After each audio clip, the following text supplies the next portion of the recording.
তালিকায় বাদ পড়েছিল 58 লক্ষ, সব মিলিয়ে বাদ 63 লক্ষ। এছাড়া বিচারাধীন 60 লক্ষ।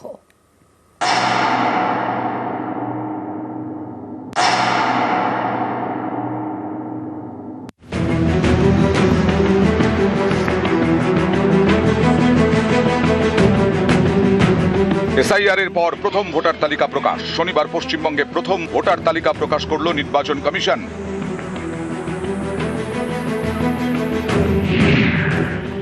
খসড়া তালিকা মিলিয়ে বাদ গেল 63,66,952 ভোটারের নাম। এসআইআর এর আগে পশ্চিমবঙ্গে ভোটার সংখ্যা 7,66,37,529। এরপর এসআইআর খসড়া তালিকায় বাদ যায় 58,20,899 জনের নাম। পশ্চিমবঙ্গে ভোটার সংখ্যা কমে দাঁড়ায় 7,08,16,630। এর মধ্যে প্রথম ভোটার তালিকায় বাদ গেল 5,46,053 জনের নাম। খসড়া তালিকা এবং প্রথম ভোটার তালিকা মিলে নাম বাদ 63,66,952 জন ভোটারের। ফর্ম 6 এবং ফর্ম 6 এর মাধ্যমে নাম যুক্ত হয়েছে 1,82,036 জনের। ফর্ম 8 এর মাধ্যমে নাম যুক্ত হয়েছে 6,671 জনের। এছাড়া বিচারাধীন রয়েছে 60,06,675 জনের নাম। সব মিলিয়ে প্রথম ভোটার তালিকায় নাম 7,04,59,284 জনের। ड्राफ्ट टेस्ट के समय जो था 16/12 को 7,08,16,630। आज का जो है आपका 7,04,59,284। 3,75,000 का डिफरेंस हुआ आपका, ये हुआ फॉर्म 6 मिलने के बाद, फॉर्म 7 माइनस करने के बाद इतना हुआ। और जो 60 लाख जो अभी एडजुडिकेशन में है उसका तो मालूम पड़ेगा कितना क्लियर होते हैं या कितने आउट होते हैं। প্রথম ভোটার তালিকায় যাদের নাম বাদ গেছে তারা ফের নাম তোলার জন্য আবেদন করতে পারবেন।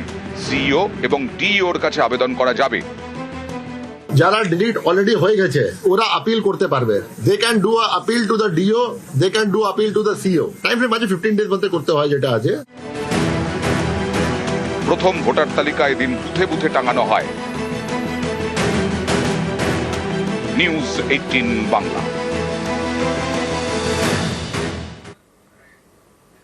তালিকা এখনো পর্যন্ত বাদ 63 লক্ষ, খসড়া ও প্রথম তালিকা মিলিয়ে বাদ 63 লক্ষ। কলকাতায় ভবানীপুর কেন্দ্রে সবচেয়ে বেশি ডিলিট। মতুয়া অধ্যুষিত বনগাঁ বাগদায় প্রচুর নাম বাদ।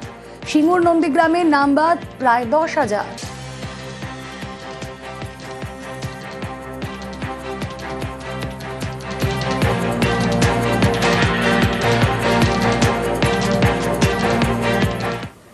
মতুয়া নাম বাদে তুঙ্গে তরজা। মতুয়াগড়ে ঘরে ঘরে নাম বাদের আশঙ্কা। বাগদায় এক পরিবারের 3 জনের নাম বাদ। 3 ছেলের নাম বাদ বিচারাধীন মা বাবাও। 1996 এর নথি থাকা সত্ত্বেও নাম বাদ বিচারাধীন। কেন এই অবস্থা, কি ব্যাখ্যা জানবো। প্রতিনিধি অনিরুদ্ধ রয়েছেন সঙ্গে। অনিরুদ্ধ,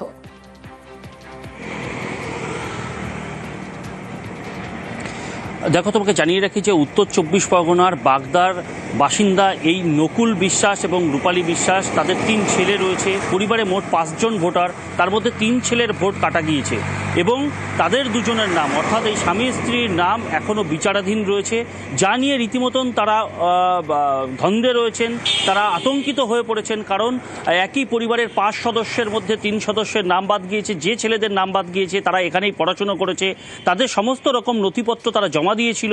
এমনকি 1996 সালের দলিল রয়েছে তাদের, তার বাবার মাইগ্রেশন সার্টিফিকেট রয়েছে। তবুও কেন ছেলেদের নাম বাদ গেল তা নিয়ে রীতিমতন আতঙ্কিত হয়ে পড়েছেন তারা মতুয়া, তারা এই এলাকায় থাকেন, দীর্ঘদিন ধরে ভোট দিয়ে আসছেন। তাদের যে 3 ছেলে রয়েছে তার মধ্যে 2 ছেলে এখনও বাইরে রয়েছেন, তাদের পড়াশুনো এখানে, তাদের বার্থ সার্টিফিকেট রয়েছে, তবুও তাদের ভোট বাদ দিয়ে দিয়েছে। তা নিয়ে রীতিমতন তারা বলছেন যে কান্না করে দিন কাটছে।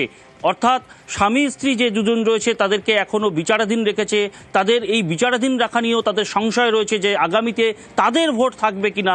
যদি তাদের ভোট না থাকে তাহলে ভারতের নাগরিক হিসাবে যে সমস্ত পরিষেবা পায় সেই সমস্ত পরিষেবা থেকে তারা বঞ্চিত হবে কিনা তা নিয়েও কিন্তু সংশয় তারা কি বলছেন একবার শোনা যাক। 5টা ভোট এখন আমাদের 2 জনের স্বামী স্ত্রীর সিবিসিরা রাখিছে আর 3 ছেলের ভোট কাটিয়ে দিয়েছে। আমরা সব কিছু কাগজপাতি ডকুমেন্ট সবই জমা দিছি। ছেলে মেয়ের জন্ম কাটিতে সবই আছে, ছেলের পাসপোর্ট আছে, আর ওরা লেখাপড়ি করতেছে। তারপরও সেই ভোট কাটা গেছে। 1996 সালে আসি। হ্যাঁ, আমরা কাগজপাতি দলিল আর যে ডকুমেন্ট ছিল সব কিছুই জমা দিছি। আমার শ্বশুর শাশুড়ির মাইগ্রেন সময় কাগজপাতি তাও আছে, তাও দিছি। আমরা মতু ধর্ম করি।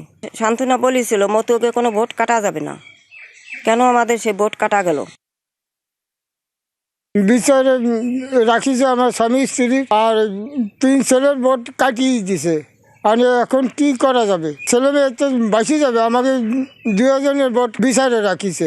আমার বাবার মাইগ্রেশন কাগজ আছে, পুরনো সব কাগজপাতি আছে, আমরা সব মতিয়া। শান্তনা ঠাকুর বলেছিল ভোট কে কাটবে না, তাও তো কাটিয়ে দিয়েছে। এরকম হলো কেন? তাই তো আমি বাসে বেড়াচ্ছি। এখন কোথায় যাবো আর কোথায় না যাবো আমি চিন্তা করে কুল পাচ্ছি না। আজকে পারতেছি না কোনো চিন্তা করি।